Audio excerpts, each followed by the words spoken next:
আসসালামু আলাইকুম সবাইকে। দেশ এবং দেশের বাহিরে আপনারা যারা আছেন সবাইকে মাহে রমজানের শুভেচ্ছা। রমজান আমাদের মাঝে প্রত্যেক বছর আসে আত্মশুদ্ধির উপলক্ষ নিয়ে।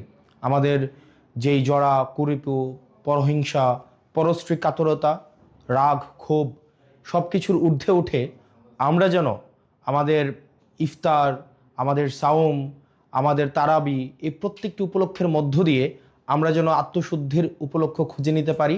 আল্লাহ আমাদের সেই তৌফিক দান করুক এবং সবাই যেন আমরা এই পরিশুদ্ধির মধ্য দিয়ে আমরা যেতে পারি এবং আমরা তাকওয়া অর্জন করতে পারি। এই রমজানে প্রত্যেক বছর দেখা যায় কিছু অসাধু ব্যবসায়ী সিন্ডিকেট প্রতি বছর এই রমজানের উপলক্ষে তারা দ্রব্যমূল্যকে পুঁজি করে, দ্রব্যমূল্যকে এক রকমের সিন্ডিকেট করে আমাদের সাধ্যের বাহিরে নিয়ে যায়। আমাদের জনগণের যেই সাধ্যমূল্যের বাহিরে এই আমাদের নিত্য প্রয়োজনীয় যে বিষয়গুলো রয়েছে, ছোলা, মুড়ি, তেল এবং নিত্য প্রয়োজনীয় যে বিষয়গুলো রয়েছে, তেল, গ্যাস, এই প্রত্যেকটি বিষয়কে দেখা যায় সিন্ডিকেট করে সাধারণ জনগণের সাধ্যের মধ্যে, সাধ্যের বাহিরে নিয়ে যায়।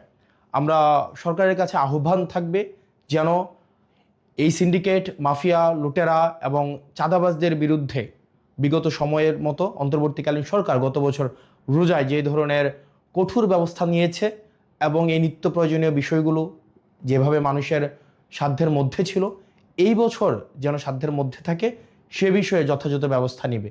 একই সাথে সাথে এই রমজানে আমাদের দেখা যায় প্রত্যেক বছর বিদ্যুতের যেই ঘাটতিটা ঘটে সেটা আমরা গত বছর দেখতে পাইনি।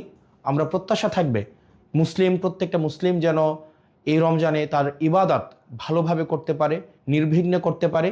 এই জন্য নিরবিচ্ছিন্ন বিদ্যুৎ সরবরাহ যেন ধর্মীয় প্রতিষ্ঠানগুলো এবং বাড়িতে নিরবিচ্ছিন্ন বিদ্যুতের যেন ব্যবস্থাটি সুনিশ্চিত হয় সে বিষয়ে যথাযথ ব্যবস্থা নেবে। আপনারা দেশে এবং বিদেশে যারা আছেন এই রমজান উপলক্ষে আমাদের মধ্যে যেই ধরনের নেতিবাচক বিষয়গুলো রয়েছে সেগুলো অতিক্রম করে বাংলাদেশের জন্য, প্রত্যেকটি মানুষের জন্য আমরা যেন ইতিবাচকতার বার্তা নিয়ে আসতে পারি। আল্লাহ আমাদের সেই তৌফিক দান করুক। সবাই ভালো থাকেন, সুস্থ থাকেন। রমজান আমাদের মধ্যে রহমত এবং বরকত নিয়ে আসুক।